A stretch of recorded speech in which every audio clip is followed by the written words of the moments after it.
Bonjour et bienvenue dans la vidéo numéro 21 pour les 3e C. On va faire ensemble l'exercice 282, page 290. On donne un quadrilatère STAR avec des coordonnées. Ce quadrilatère est-il un trapèze? Vérifie par calcul. Et s'il s'agit d'un trapèze, est-il isocèle? Vérifie par calcul. Alors j'ai pris un peu d'avance pour faire un repère. On va placer les points. Donc le point S de coordonnées -2, 2. N'oubliez pas au fait de bien mettre vos unités sur votre repère. Le point T de coordonnées 4, 2. Le point A de coordonnées 5, -3 demi.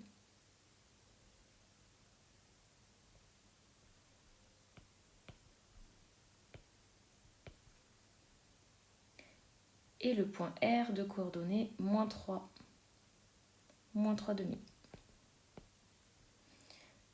Alors, je vais regarder si c'est un trapèze. Pour cela, je vais tracer le quadrilatère.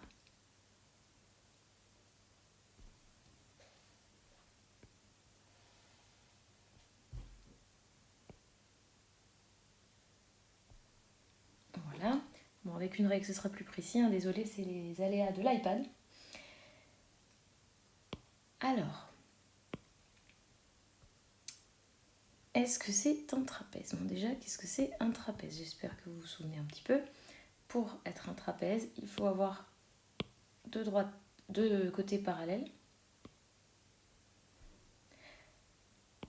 Et vous savez, maintenant, vous avez plein de méthodes différentes pour pouvoir étudier le parallélisme. Vous pourriez, par exemple, étudier l'équation de la droite ST et l'équation de la droite RA. Regardez les pentes, si elles sont les mêmes, alors les deux droites sont parallèles. Maintenant, je suis dans vecteurs et coordonnées, donc j'aimerais bien le faire avec des vecteurs, mais dans un devoir, vous pouvez utiliser la méthode que vous voulez. Alors, si j'utilise des vecteurs, je vais faire ce qu'on a vu dans la théorie juste avant, c'est-à-dire de regarder si les deux vecteurs sont collinéaires. Ok, je ne peux pas utiliser vecteurs égaux parce que ce serait un parallélogramme. Le vecteur ST n'est pas du tout égal au vecteur RA, mais ils sont peut-être collinéaires. Donc, on va déjà écrire la propriété. ST, alors on va déjà plutôt écrire ça. STAR est un trapèze.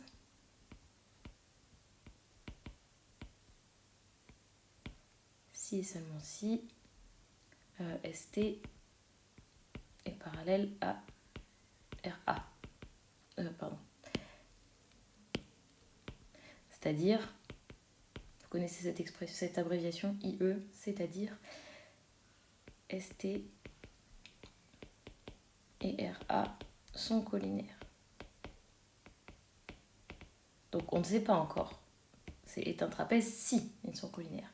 Alors maintenant, qu'est-ce que ça veut dire collinaire? D'après le théorème précédent,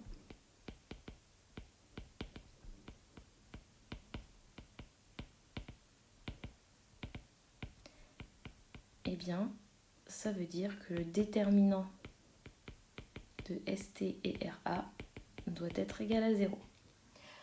Alors, pour pouvoir calculer ça, eh ben, on va avoir besoin des composantes des vecteurs ST et RA. Donc, les composantes des vecteurs, hein, je vous rappelle, xt moins xs et yt moins ys. Alors, l'abscisse de t, c'est 4. L'abscisse de s, c'est moins 2. Donc, on a moins 2. L'abscisse de l'ordonnée de t, c'est 2. Et l'ordonnée de s, c'est 2 aussi. Donc, on a 6, 0. Les composantes du vecteur st. Pour le vecteur RA, on va avoir xa moins xr et ya moins yr, c'est-à-dire 5 moins 3 et moins 3 demi moins 3 demi, c'est-à-dire 8, 0. Alors calculons le fameux déterminant.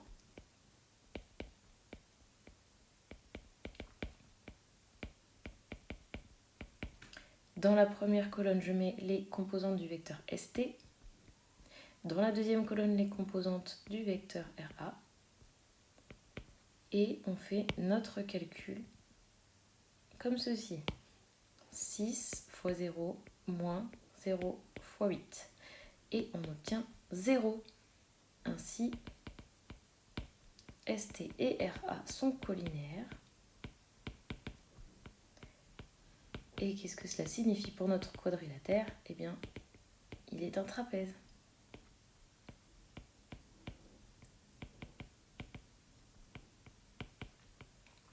Et on a répondu à la première question. S'agit-il d'un trapèze isocèle? Qu'est-ce que cela signifie trapèze isocèle? Eh bien, ça voudrait dire que j'ai ici la longueur RS qui est égale à la longueur AT. Ici, je crois qu'il n'y a qu'une méthode pour pouvoir répondre à la question, c'est d'utiliser le calcul des longueurs ou la norme des vecteurs. C'est comme vous voulez, ça c'est la même chose. Alors on va calculer la longueur. Je vais d'abord juste écrire STAR est un trapèze isocèle. Pour expliquer ce que je fais. Si et seulement si, donc il faut que la longueur RS soit égale à la longueur TA. Alors calculons pour voir si ça marche. J'espère que vous vous rappelez de la formule. Donc c'est la racine carrée de xs moins xr au carré plus ys moins yr au carré. Je vais faire ici en même temps TA. C'est la racine carrée de xa moins xt au carré plus ya moins yt au carré. Alors, l'abscisse de S, c'est moins 2. L'abscisse de R, c'est moins 3. Donc, moins 2, moins 3. L'ordonnée de S, c'est 2. Et l'ordonnée de R, c'est moins 3,5.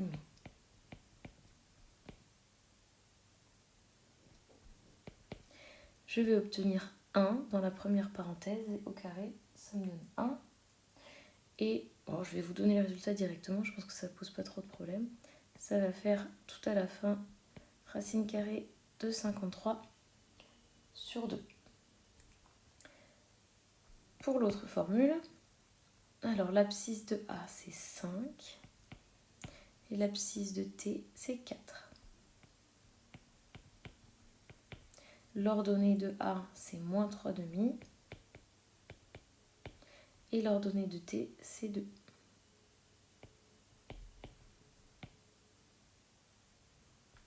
On va obtenir exactement le même résultat.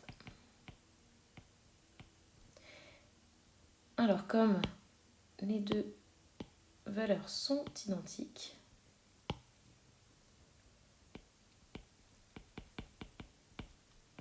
le trapèze est isocèle.